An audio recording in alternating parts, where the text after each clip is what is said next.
beberapa hari ke depan, Presiden Jokowi akan memimpin Indonesia bersama para pemimpin ASEAN untuk mengikuti KTT khusus ASEAN dan Amerika Serikat tanggal 12 hingga 13 Mei 2022 di Washington DC. Tentu ini negara ASEAN bertemu dengan pemimpin Amerika Serikat Joe Biden. Hal ini tentu merupakan satu hal yang menarik dicermati, apalagi khususnya bagi kalian pejuang skripsi yang membahas tentang hubungan internasional, khususnya antara negara besar Amerika Serikat dan ASEAN. Nah, apa yang akan mereka bahas? Apa makna pentingnya? Nah, kira-kira itu yang akan kita bahas pada video kali ini. Tentu pertama kali saya ucapkan selamat datang di channel Tirta Musitama. Di channel ini kita akan membahas tentang tips sukses belajar di perguruan tinggi. Namun kali ini khususnya kita akan membahas tentang segmen 5 menit ber-HI. 5 menit berhubungan internasional.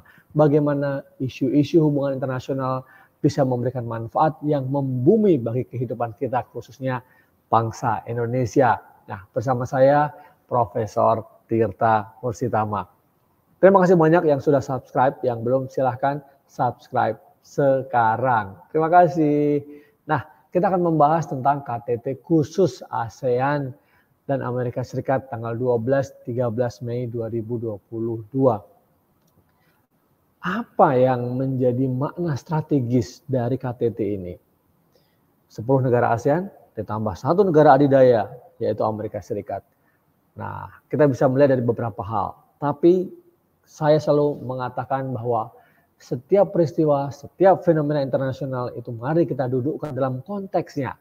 Nah, ada beberapa konteks yang ingin saya bagi kepada teman-teman semuanya. Yang pertama, KTT khusus ASEAN ini sedang dalam situasi dunia yang berubah. Ya, China semakin kuat, bahkan dalam beberapa berita yang dilansir secara resmi, ya, ketika video ini dibuat, Amerika Serikat GDP China maksud saya sudah melebihi Amerika Serikat dari sisi ekonominya.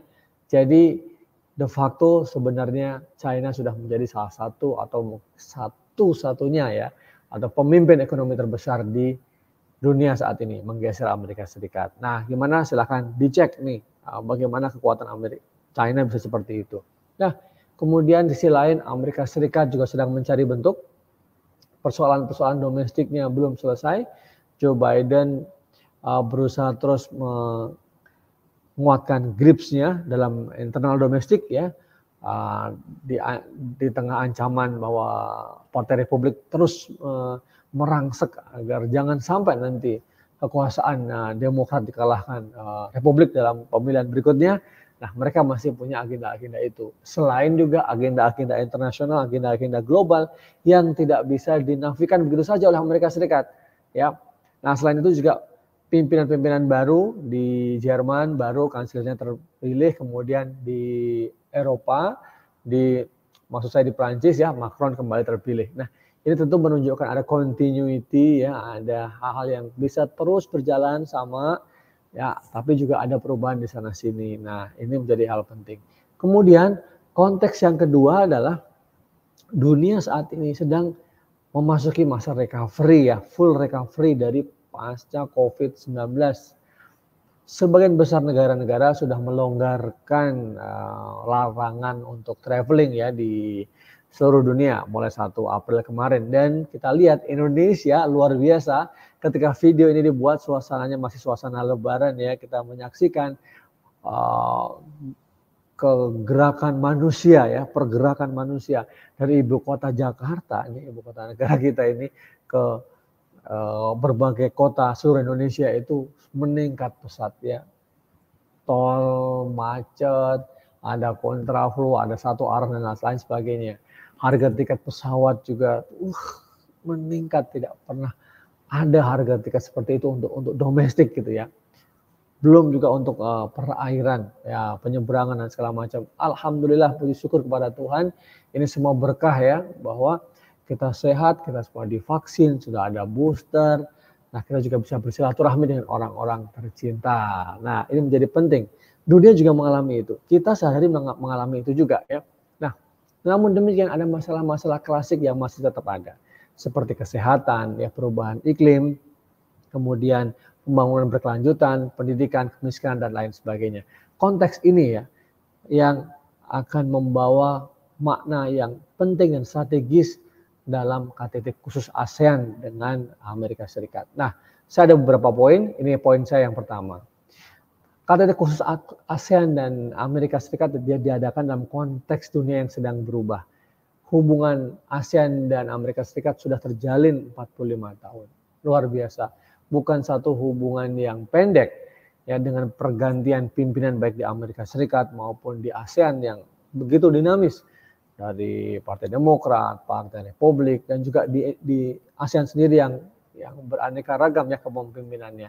Tetapi kedua ASEAN maupun Amerika Serikat memandang bahwa di Asia Tenggara itu masih penting. Anchor-nya di Asia itu adalah salah satunya Asia Tenggara. Amerika Serikat juga melihat ASEAN jadi hal pilar yang penting.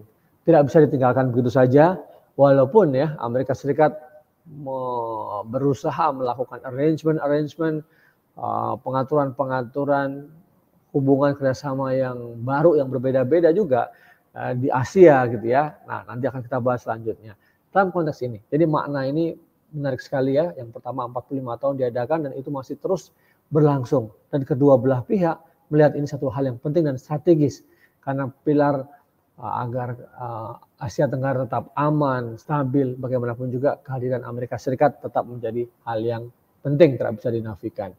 Ya, jadi ASEAN dan AS terus ya mencari agenda-agenda yang dapat disepakati untuk dilakukan kerjasama ya, untuk memecahkan masalah-masalah dunia dan juga masalah-masalah yang dihadapi negara-negara ASEAN, khususnya ASEAN dan Amerika Serikat. Yang kedua, beberapa masalah ya itu yang akan dibahas dalam KTT khusus ASEAN Amerika Serikat nanti diperkirakan adalah tentang perubahan iklim, ya tentang kesehatan dunia, bagaimana memulihkan ini kesehatan dunia ini ya. Karena kalau semua pulih, masyarakat di seluruh dunia itu sehat, maka juga bisnis, kegiatan politik, ekonomi, sosial berjalan dengan baik. Pendidikan ya masih menjadi persoalan-persoalan penting juga. Nah, pembangunan berkelanjutan, bagaimana memastikan Sustainable Development Goals itu bisa tercapai di 2030, itu juga menjadi satu challenge yang luar biasa. Kerjasama maritim, nah tentu ya Amerika sangat berkepentingan, ya, karena bagaimanapun juga laut Natuna Utara ya, dan beberapa kawasan di Asia Tenggara itu berbatasan dengan China, persoalan laut China Selatan atau kalau kita mengatakan laut Natuna Utara ya. Ini menjadi penting. Kehadiran Amerika Serikat di ASEAN menjadi penting. Kemudian hubungan antar individu atau people to people diplomacy atau people to people ties ya atau connection. Percaya dalam hubungan internasional kita tidak hanya bicara soal aktor negara, tetapi justru aktor negara itu kalau hubungan antar pimpinannya, ya, antar individunya itu bagus, itu bisa melakukan breakthrough ya, terobosan-terobosan untuk memecahkan persoalan yang pelik yang dihadapi di level negara. Nah, sudahkah kalian punya ya koneksi-koneksi individu ya di seluruh dunia? Apalagi dengan teknologi tentu kalian juga punya ya sahabat-sahabat atau teman-teman, kolega-kolega di bidang kalian masing-masing. Nah, ini penting dicamkan ya. Nah, kemudian yang berikutnya konektivitas dan keterlibatan ekonomi. Bagaimanapun juga dunia terus berkembang karena kekuatan ekonomi juga bergerak maju. Nah, ini menjadi hal yang sangat penting. Itu diperkirakan beberapa agenda atau masalah-masalah akan dibahas oleh para pemimpin ASEAN dan Amerika Serikat. Yang ketiga, nah ini nih, Amerika Serikat diperkirakan akan menyampaikan pandangan tentang bagaimana memperkuat kerjasama strategis ya, karena kan strategic partnership tuh 45 tahun Amerika Serikat dan ASEAN ya, secara kelembagaan ya. Kemudian bagaimana komitmen-komitmen ke depan. Nah, di tengah situasi ini ya, konteksnya dan juga arrangement lain yang tadi saya sampaikan tadi, ASEAN ya di mana keterlibatan Amerika Serikat ada di situ. Trans-Pacific Partnership ya, satu kerjasama Trans-Pasifik yang juga digagas dipimpin oleh Amerika Serikat untuk menandingi yang digagas oleh China ya, RCEP, Regional Comprehensive Economic Partnership. Nah, Amerika Serikat juga masih punya PR terhadap negara-negara ASEAN ini untuk menggolkan TPP karena sebagian besar negara-negara ada yang ikut TPP, ada yang ikut RCEP juga, masih buram gitu. Jadi bagaimana ASEAN akan dilihat oleh Amerika Serikat, arahnya kemana ini? Kayaknya ASEAN ini pengennya cari untung saja nih ya. TPP oke, RCEP oke juga.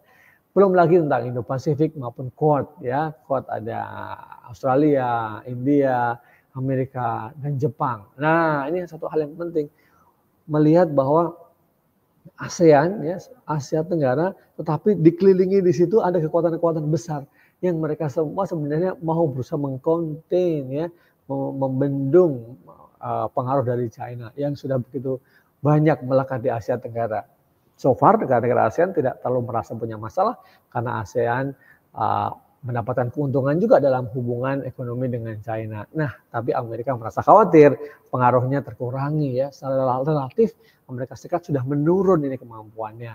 Nah, ini juga menjadi hal yang penting jadi perhatian Amerika Serikat. Nah, terlepas dari itu ya, saya melihat lagi ada hal poin yang keempat, mana strategisnya adalah itu semua penting. Tetapi harus diingat bahwa ASEAN Centrality itu menjadi hal sentral ya, hal yang penting dalam pernyataan yang dikeluarkan ya oleh Chairman ASEAN dalam website ASEAN Secretariat itu tentang persiapan KTT khusus ASEAN dan Amerika Serikat mengatakan bahwa ASEAN Centrality harus tetap dijaga. Nah, dalam konteks setiap pengaturan, setiap kegiatan itu mekanismenya harus dipimpin oleh ASEAN. ASEAN-led mechanism. Artinya ASEAN tidak didikte oleh kepentingan-kepentingan lain, oleh kekuatan-kekuatan lain di luar ASEAN. Nah, pertanyaannya nih, ini bagi para pemerhati hubungan internasional. Bagaimana ASEAN bisa menggerakkan mekanisme yang berbasis ASEAN, ya, kalau ASEAN tidak punya kekuatan ekonomi, tidak punya kekuatan politik, ya, tidak punya kekuatan mungkin juga keamanan yang kuat. Nah, untuk itu ASEAN perlu punya narasi-narasi yang kuat. ASEAN perlu punya ide-ide yang cerdas, ide-ide yang jadi terobosan di antara berbagai kepentingan negara-negara besar yang bermain nih di Asia Tenggara maupun juga dunia. Nah, itu menjadi hal yang sangat penting. Seperti apa? Nah, itu yang harus dibahas oleh para diplomat dan juga para akademisi ya. Jadi akademisi juga bisa diajak untuk berdiskusi terkait dengan hal ini. Nah, udah banyak ya? Udah selesai Prof? Belum. Masih ada ya. Nah, yang belum subscribe silahkan subscribe sekarang. Dan yang melihat bahwa wah video ini daging semua, ini keren banget, silahkan di like. Nah, yang kelima. Bagaimana dengan Indonesia? Nah, karena ini kan 5 menit ber-HI, walaupun ini sudah lebih dari 5 menit ya. Bahwa peran Indonesia harus mengemuka, harus jelas.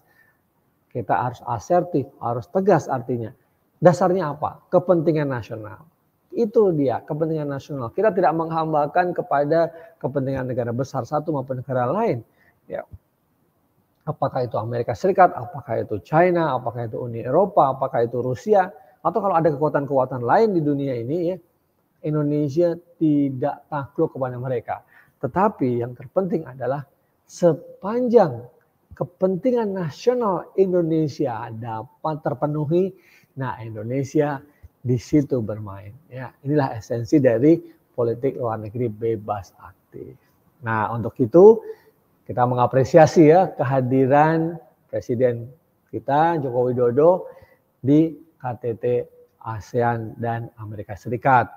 Nah, itu adalah bentuk personifikasi ya, seorang pemimpin bangsa yang besar ini tentu harus berani keluar memunculkan di kancah global sehingga memberikan keyakinan ya surplus diplomasi kita yang nanti akan bermanfaat untuk kepentingan domestik. Itu yang selalu saya katakan, bagaimana kita mengelola surplus diplomasi, kekuatan-kekuatan diplomasi yang kita berhasil menangkan di luar secara global maupun regional, tetapi semua kemenangan itu, semua surplus itu, semua kelebihan itu harus memberikan manfaat kepada masyarakat secara domestik sehingga masyarakat juga happy, konstituennya Pak Jokowi juga senang ya gitu enggak. Oke. Nah, terakhir ini, kalau gitu karena channel ini tentang sukses belajar di perguruan tinggi, saya sajikan super tipsnya.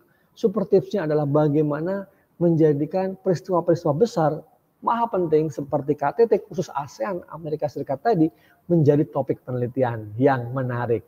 Dilihat dari beberapa angle ya. Silahkan didalami. Tadi misalnya dari masalahnya, mau dipilih 1-2 yang detail, mulai dari sisi medianya, bagaimana coverage media, baik itu media mainstream maupun tidak, media Amerika Serikat, media negara-negara ASEAN, media yang dari Indonesia seperti apa, pesan-pesan yang muncul baik di Twitter, di sosial media, big datanya, unggahan-unggahan website maupun komentar-komentarnya mau diteliti silahkan. Ataukah mau lihat mungkin juga respon-respon dari para pemimpin ASEAN maupun mungkin dari publik masing-masing negara ASEAN maupun Amerika Serikat. Nah, itu beberapa hal yang menurut saya daging banget yang kalian bisa dapatkan dari makna KTT khusus ASEAN dan Amerika Serikat. Kita tunggu hasil-hasil yang menarik beberapa hari ke depan, nanti akan kita bahas lagi.